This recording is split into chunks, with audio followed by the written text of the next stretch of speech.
Welcome back to Following Know It on a Stormlight podcast.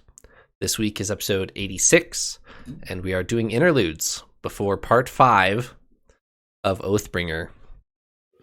Our content this week isn't super involved. We've got a couple questions and a couple interesting things happening, but take this as your calm before the literal storm that we know is approaching from the end of part 4. So, Paul, how are you? I'm doing great. Well, really glad to at least be getting into part 5, sort of. We're doing the interludes. I always love interludes. This may be the most excited I've been to be past interludes, so I can start reading part 5.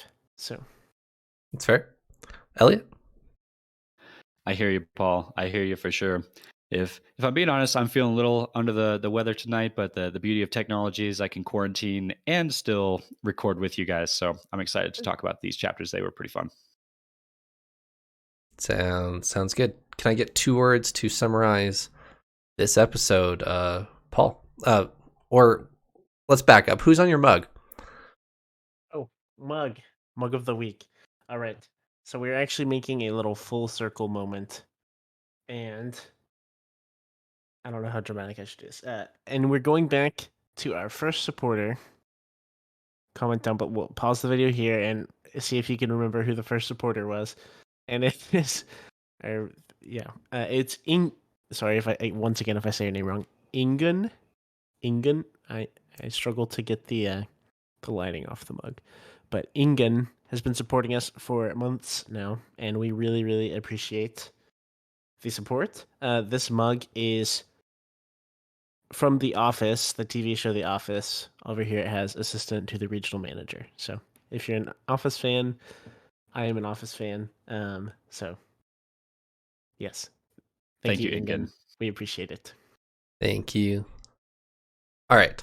Now 2 words to summarize this episode. Paul. My 2 words over our interludes here are neglect and hungry. Okay. Neglect and hungry. And Eliot. So my first word is stories, which I want to talk about, and there's a specific quote I want to read. And my second word is, well, actually, I couldn't come up with a second word. There were only 3 chapters, and they were pretty short, so I couldn't come up with 2. So, Trevor, you want to fill in with another word for us? Yes, I can. I'll substitute your second word with void light? Question mark? Okay. With those 4 words in mind, let's talk about Oathbringer.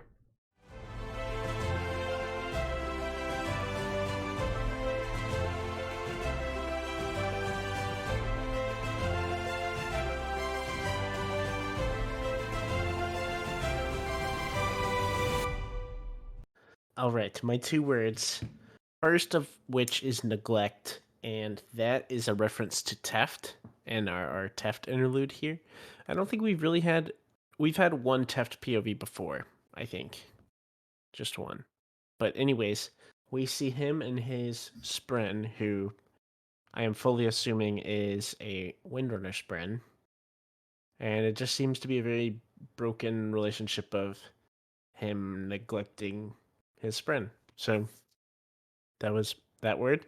My second word is hungry, and that is for our little Cheery, who seems very, very hungry for some Stormlight. So that's fun. We will be talking more about Cheery here in a little bit, so I'm glad you brought her up. Eliot, what's your word about?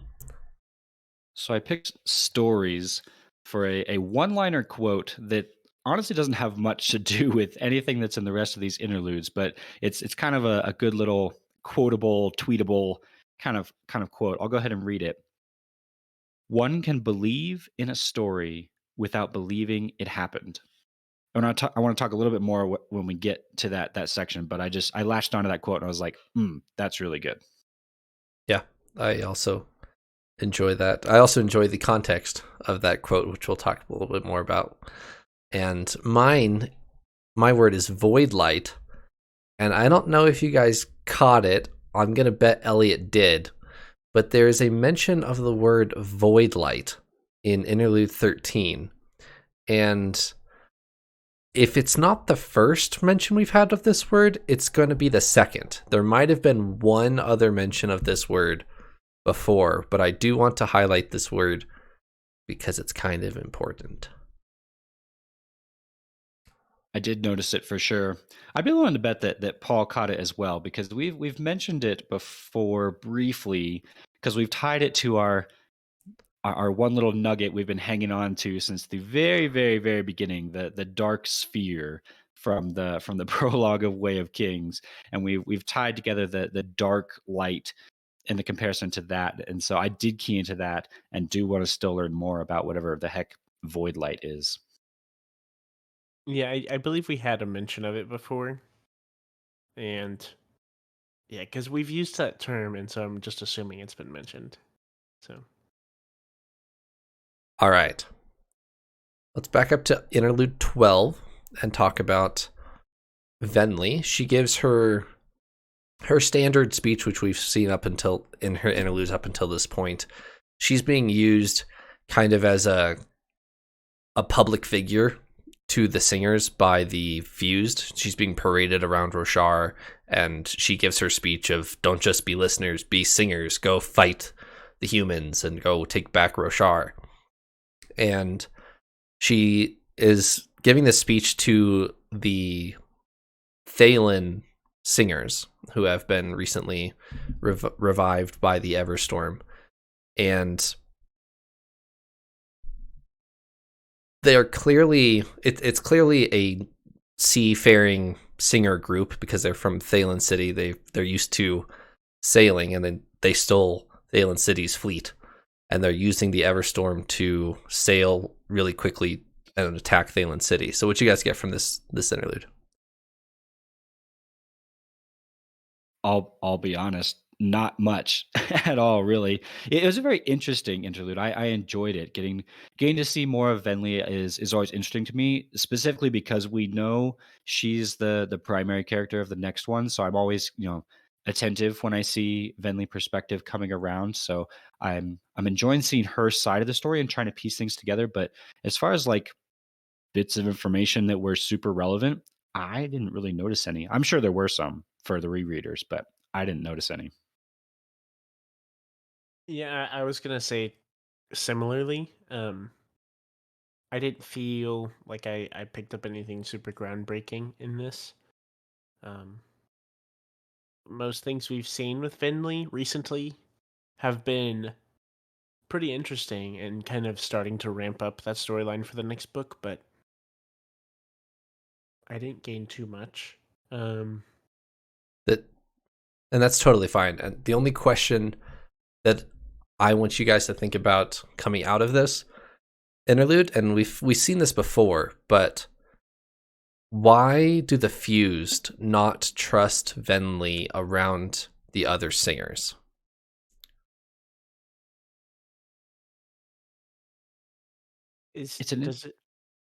My guess is, I don't actually know, but my best guess is that it has to do with like the singer versus listener like dynamic, that she's like a listener and they're different or something, but I don't know. My guess is that it might have to do with the fact that the Parshendi that Venli comes from, that group of people, they were all right. Help me, Trevor, if I say something wrong here. Yeah. They were all sacrificed basically in order to bring these Fused into being. Yep. And my guess would be the Fused, they know that, and they don't want that to be a secret that gets out, that they completely wiped out this whole group of singers, listeners, whatever they were. And so Venli kind of holds a little bit of a secret that they would like to keep under wraps. That's my guess. Yeah, that's pretty much the gist of it. That if keep in mind, 90, I'll just say it, all of the Parshendi are dead at this point. They were either killed by the Alethi, or while summoning the Everstorm, or the few that did survive, they were taken over by the Fused. They were the most like evolved singers at that point, and so the first Fused that came back took the Parshendi first, and she's the only one that survived. Do you guys remember that chapter where she refused the Fused that was trying to attack her, and there was a voice that said, "No, save this one. I have a different plan for this one." Do you guys remember that? And her once mate, I don't remember his name, he gets basically killed by a Fused and his body's taken. So that whole process hasn't been explicitly told to all of the singers. So they're trying to keep that a secret.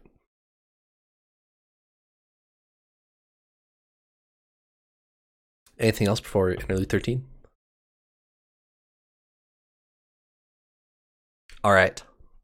So there's a couple key things to take out of Interlude 13, which we'll talk about here in a second. But Rysn, who our Google Doc for our outline keeps autocorrecting to Ryan, and I keep having to manually go back and put in Rysn, but Rysn she's had an interlude in both The Way of Kings and Words of Radiance. She is our little adventurer who goes to the Rushy Isles, falls off of that big crab as big as an island thing, and is paralyzed. Do you guys remember her? Yes. She's probably, from what I can remember, I feel like she's been in more interludes than anyone else. Maybe barring Zeth. But yeah, barring Zeth or Teravangian maybe. But as she leaves the Rushy Isles, she's paralyzed, but she's gifted Cheery Cheery. That happened at the end of her Words of Radiance interlude. And we pick up with her, and she has a job in Thaylen City, which, if you reference your map, Eliot, that's like the complete opposite side of Roshar, Thaylen City and the Rushy Isles. So she is well traveled, and that's kind of part of her thing. Is she was a tradesman. She went sailing all over Roshar, trading exotic things from place to place. That's what she enjoys doing. So she has a sit-down job with Thaylen, with Queen Fen, and that's where we pick up with her. What are you guys' thoughts on Rysn? I've actually become rather intrigued with Rysn. The first interlude we had with her, I was kind of like, boring. But then the second one was interesting, and then this one has me even more intrigued now, just with her character of this, wandering, meandering soul who's now confined to the wheelchair and, is stuck at a desk job when she really desperately wants to travel the world. Like, we need a novella on this character now at this point. Like, get on that, Brandon Sanderson. I need more from this character. All right. I have to say it since you said that. Guess who the point of view of Dawnshard is? Oh, please. It's Rysn. Yes. Okay. You're forgiven, Brandon. You are already a step ahead of me. It's coming. It's coming quick. So Wow. your wish has been retroactively granted. He has a novella waiting for you after Oathbringer. Oh, now I'm excited.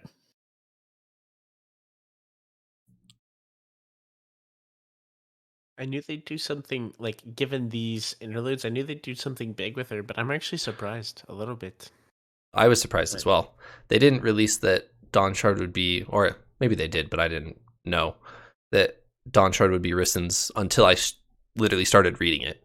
And I was like, oh, that's really cool. So, yeah.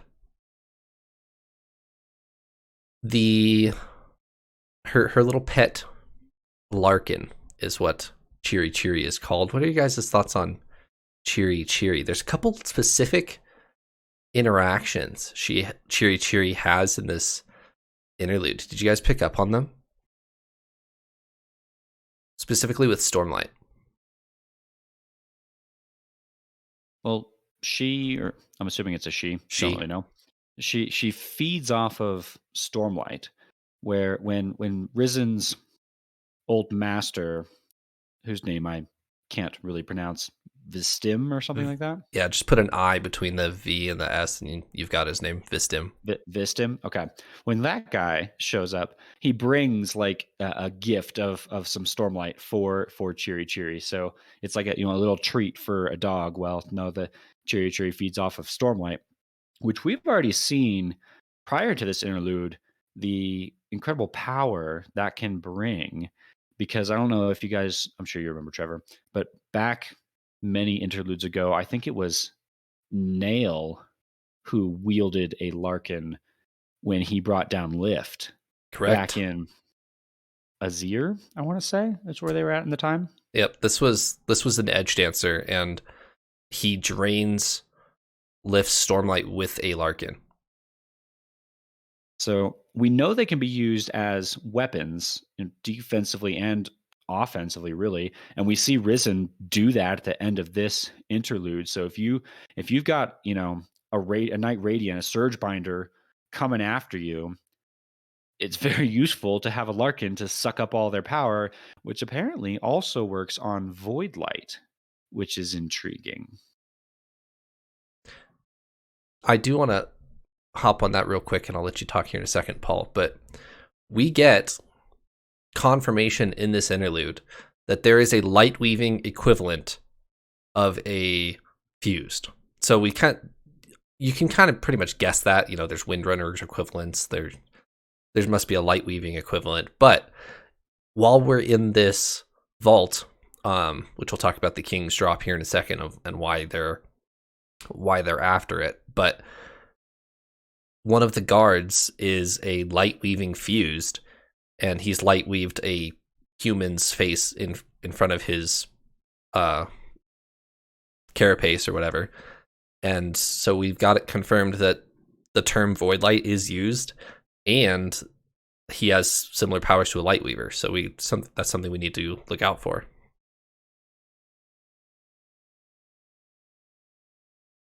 So, are we done to confirm my thing that there's like an exact opposite of like the Knight's Radiant? There's like the inverse orders or whatever.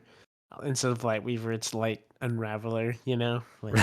And light string puller. yeah, exactly.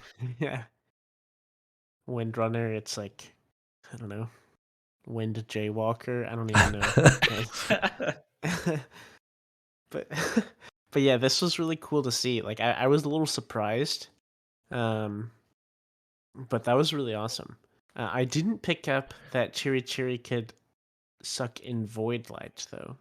Is that just given because she did it from the fused? Right. So right at the end of the chapter, we've seen Cheery Cheery suck in the Stormlight, which Vistim brings at the beginning of the chapter, and specifically for Cheery Cheery. And then Rysn is fighting the fused. Cheery Cheery attacks the fused, drains all of its Void Light, grows from it, and then Rysn shoots the fused, and it actually dies just from one crossbow bolt because it doesn't have any Void Light left. And Cheery Cheery has drained all of the Void Light from it. So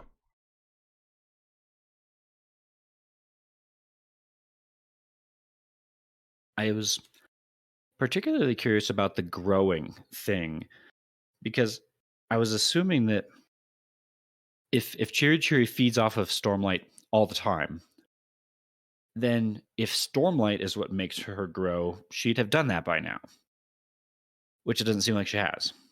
And so when she sucks in Void Light, that is the catalyst that makes her grow. Maybe that's what it seems like here. So I wonder why.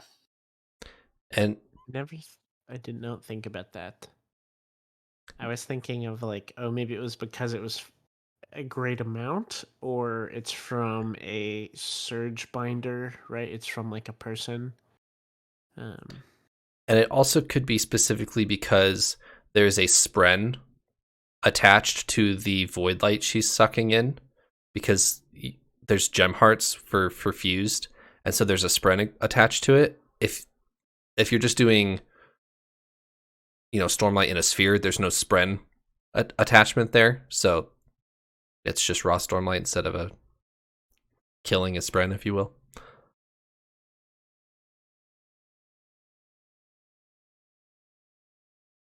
it's going to be pretty terrifying, or maybe super awesome, if Chiri is able to grow to, like, full size dragon. I picture dragon when I hear the descriptions of Larkin in my head. I don't know quite. Maybe that's necessarily what it's supposed to look like. We were given a 100%. description. Yeah, it's a little dragon. Like it's a little. It's a crab black dragon. Crab dragon, right? Because Yeah. it's got wings, right? It's Right. Predator with wing dragon. I'll put a here. On screen right now is for our YouTube viewers, but here's a some art for you. What? We're getting Larkin art. Whoa. Okay. I definitely had a whoa, a little crab dragon. Yep, totally.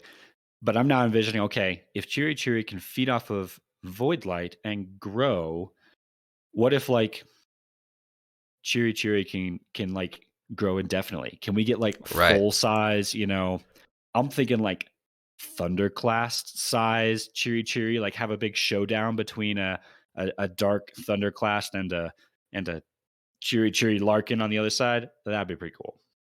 Chasm Fiend size Chiri. Yeah. I was thinking about that as well. And like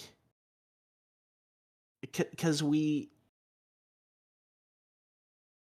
saw in the interlude before where she got Chiri that these are like insanely insanely rare. Like they don't exist. It's worth like fortunes, right? Like there's not even like evidence that there is another one, right? We've seen it with Nail, but like We've seen 2. other than this, yeah, and we've seen 2, and we've been but, told like, they're extremely rare. yeah, but like according to that, I think from what I remember from the interlude, it was like there's not really another one that we could even know of. Like there may be, there's probably is somewhere, but don't even know. Right.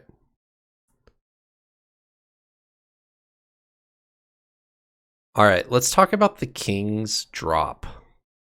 Have we heard reference to the King's Drop before this? The King's Drop did not ring a bell with me, but anytime you ever ask a question like that, I start to second guess myself. What did ring a bell, and I'm not 100% sure we've seen this before, but it seemed familiar, was a reference to the Stone of 10 Dawns. And maybe that's just kind of the use of that phrase dawn in a variety of different things that we've seen so far, like, dawn chant and things like that. But I noticed that for sure in relationship to the King's Drop. All right. So, yeah, I was just baiting you. We haven't heard the King's Drop before this. You would. I was going to say, all right. Hello. Welcome to Following Know It On, the show where I assume that every new item is a Dawn Shard. So Okay. I still don't fully know what a Dawn Shard is, but I think this King's Drop is a Dawn Shard.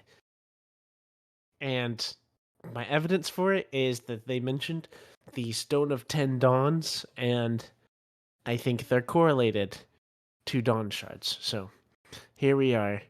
Thank you for watching. For listening. Thank you for listening. I appreciate that you're fully committing to this, even though you're likely going to learn a lot more about Dawn Shards in the novella Dawn Shard in the not too distant future. That's probably true. But hear me out, okay? The good thing about this tangent I'm going to be on for the next couple weeks of everything is a Dawn Shard is that there are Dawn Shards ambiguous plural number. So I could be like, that's a Dawn Shard. You get a Dawn Shard. You get a Dawn Shard. If you look under your seat, you will find a Dawn Shard. Exactly. So this, and my biggest thought with it, aside from assuming it's a Dawn Shard, is so it's described as like a ruby, right? Yes. Yeah, that's at least how I envisioned it. It's like a ruby gemstone. Like I basically think of it just like almost a normal ruby sphere, but maybe nicer, bigger, bolder, more deep red. I don't know, just a nicer version. It says something about it's alluded that it's like it's got a perfect, flawless cut and whatever. But I'm thinking of this almost like our dark sphere. Maybe this is our second of these ambiguous dark spheres that we've seen. Maybe they're both Dawn shards. So maybe there's 10 of these spheres, and they're all Dawn shards. It's the 10 shards of Dawn. So, Okay. you know. It does reference that it has never lost its light. Until Chiri walks over and sucks all the light out. Oops. So That awkward moment when. yeah. So we have had a reference to perfect gemstones in Shadesmar. Kaladin has seen one and showed a bunch of interest in one. It's like, yo, that'd be really important to know because I kind of feed off Stormlight these days. So if I could have something that would never drain, that'd be super good to know. But this is the first mention we've had of one on Roshar. I always envision Shadesmar like under Roshar. That's not correct, but like that's always how I picture it in my head. Like it's the other side of the coin, you know? Whatever. Yeah, it's like the what's it called? If anyone has seen what is that show? A very Stranger popular Things. show. Yes, Stranger Things. It's like that. I don't even remember the name for it anymore. I'm really lost for words right now. But it's the like inverse world that's like kind of the same. I think they call it the Upside Down. At least in the Yes, first that's season. right. I've only seen the first season. That's right. It's the upside down. It's like always referred to as that, and it's like I've thought of that too. With yeah, Shadesmar. it's like the same place but different. So yeah, I think of it not like that, but I Yep. do think of it as like, oh, you slip through the ground and you're in Shadesmar. Like yeah. All right. Couple more things before we move on from this interlude. There's an offhand comment of Rysn not being able to be healed by Renarin. Did you guys catch that? I did catch it, and I wrote a question mark in my notes because that seemed a little odd to me. She talks about I can't be healed by that radiant who heals people, which I was guessing was a reference to Renarin because we know that he's been doing that. And she talks about it's been too long since my injury. But the comparison I thought of was Lopin.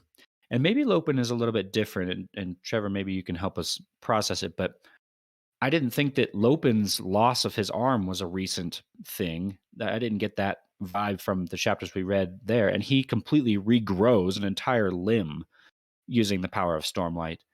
Now, maybe that's different in that he's the one, like Lopin is the one with Stormlight in him, versus what Rysn is talking about is Renarin using his surge binding power to do the healing. Maybe that's enough of a difference, but the whole Stormlight can't heal me because it's been too long almost didn't fly with me. I was like, wait, we've seen Lopin do that. So I'm going to formally Raffo you because Brandon Sanderson Raffoed the same question at the same time. So at the end, when Oathbringer was the latest thing, this exact question was asked, and he said Raffo because Dawn Shard actually has 2 point of view characters, and the second one is Lopin. So really, Wow. So we will be revisiting this shortly, but I will say Raffo for now. Can I ask you a personal question, Trevor? Like your personal opinion? Yes. Where would you put I mean, you can't really compare it to the like main series books, I guess, but like where would you put Dawn Shard in like I don't know, enjoyment level, like like I thought Edge Dance was really good. I would rate it highly. It was fun. Like what's your opinion of Dawn Shard as a book? I've only read it once, and I read it like overnight, and it's not short. It's a fairly long novella. It's like 60,000 words. So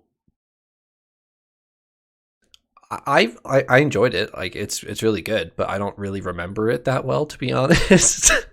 So fair. We need to have trivia on that one. Maybe we'll have a chance. True. I'm down. Yeah. All right. Anything else from Rysn's interlude? Go ahead, Paul. I was just curious to ask because, like, honestly, like, me thinking about a book that's the point of view of Rysn and Lopin doesn't get me very excited. But What? yeah, That just got me like triply excited for that. We get Yeah. Rysn, who I was just saying I'm getting excited about, and Lopin, who, while yes, he's a goofball and not my favorite character, I still would love to hear more about like his story. So, man, I'm like jazzed for Donjard now. That's right. That's right. I'm really excited for Risen. I just haven't. I don't think in my head I've given Lopin that much depth of a Yeah, character. I'm like yeah, Right. he's the comic relief guy, and definitely. so, um, but The- I'm really curious to see. I'm really curious to see still. But I'm not like before. I was more like with Edge Dancer. I was like, oh, Lift. We've seen a bit of Lift, and you know, she's a search finder. I was really curious to see like what would happen. I guess, but. There's less pressing in my mind out of the gate. Right. Just one more thing coming out of this interlude.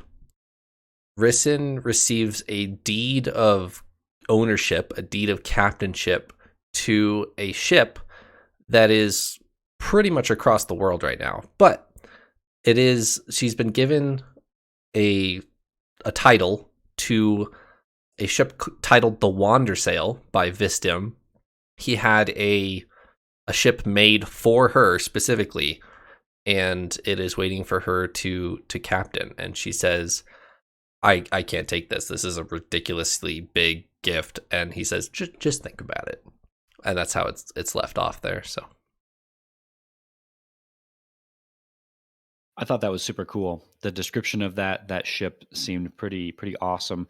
Isn't that the ship too that they did talk about like Stormlight stabilizers or something like that? That's like, yes, whoa, that sounds cool. I don't know what that is, but it sounds cool. it has like new technology fabrial that if too much pressure is from a wave, it'll push against it with Stormlight. So that's pretty cool. And that's the conversation that led into the quote that I read earlier that I thought was so cool, because Rysn is kind of making fun of him a little bit, like, "Oh, you just love the classic stories, don't you?" Right. And Vistim responds with that super cool line where he says, "You don't have to believe that a story is real to believe in that story." And I thought that was, embroider that on a throw pillow and put it on your couch kind of thing, because that's that's how I read stories. That's how I read a book, like the book we're reading right now.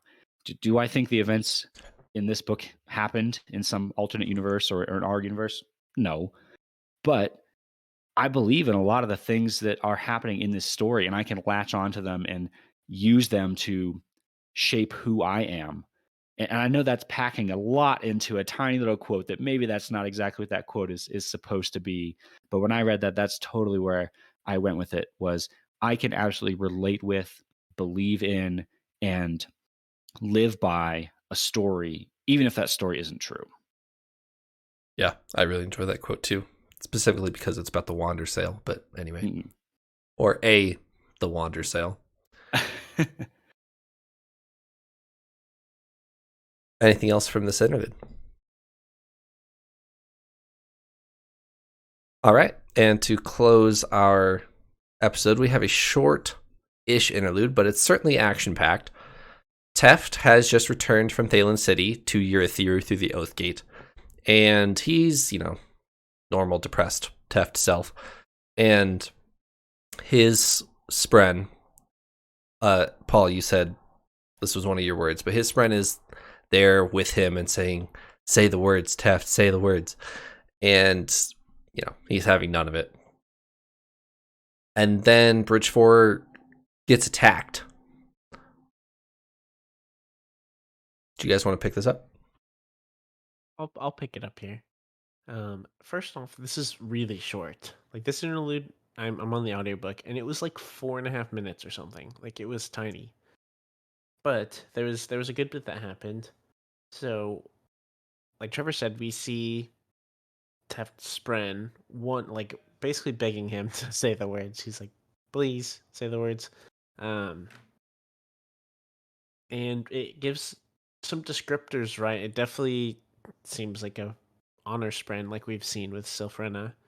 Um, and Teft is just completely blowing it off, like not having any of that.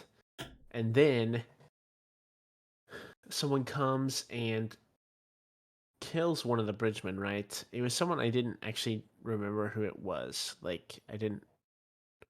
It was someone less notable in the bridge crew. And it was the one who was at the time holding the honor blade. So someone stole the honor blade. And the assassin thief was wearing a Bridge 4 coat, which was it was not just any coat, it was like a, I don't remember the ranking they give. Lieutenant. But basically it was Teft's coat, because he was like a lieutenant.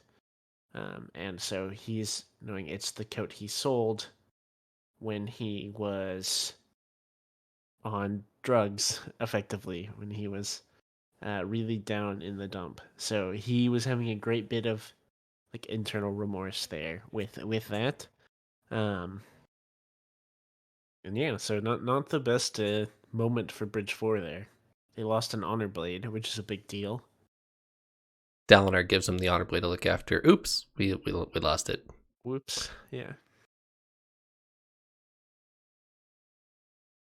I gotta say, I'm in no means defending Teft because he absolutely screwed up with the whole drugs thing and losing his coat, and like the symbolism with losing his Bridge 4 coat is big as well.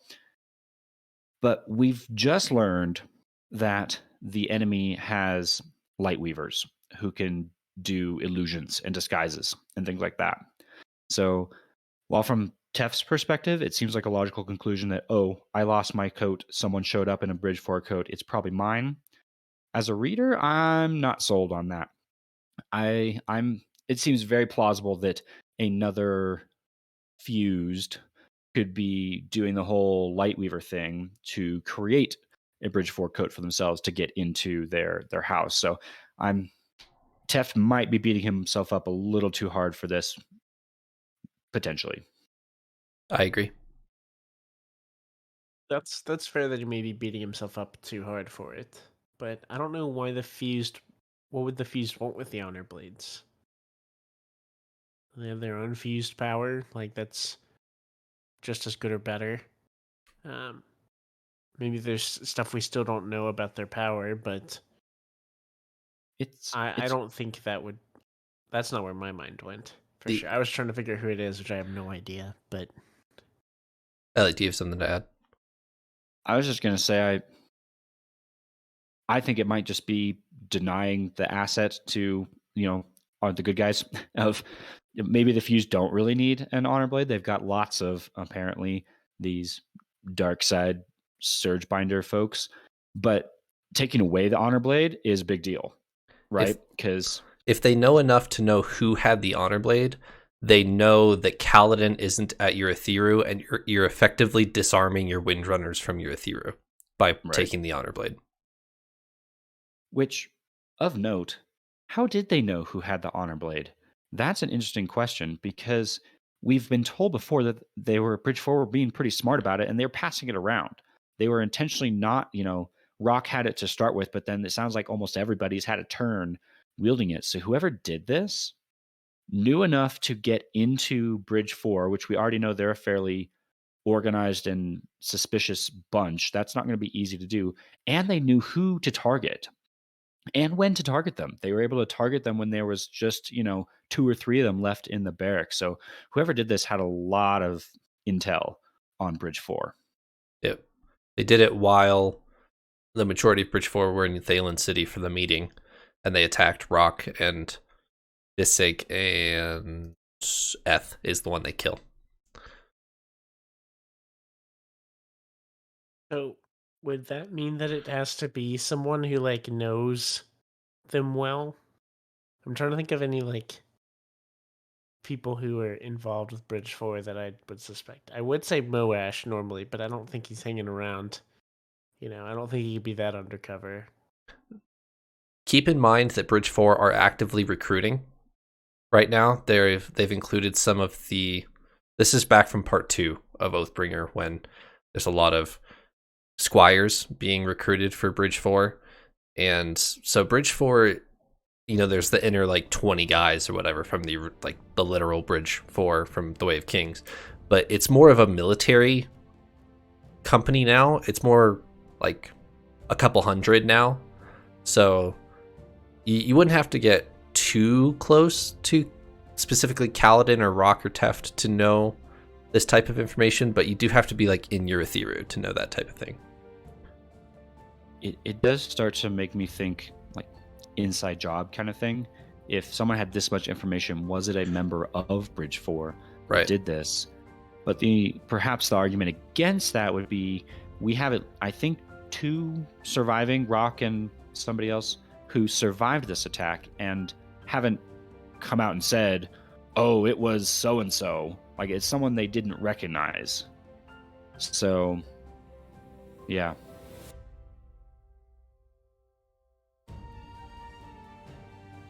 Anything else?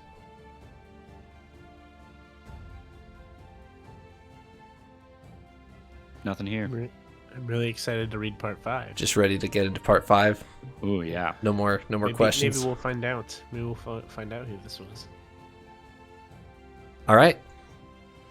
With that, we will close our fairly short interlude episode, but I've enjoyed it. Thanks for joining me, Paul and Eliot, and we will reconvene next week into part 5.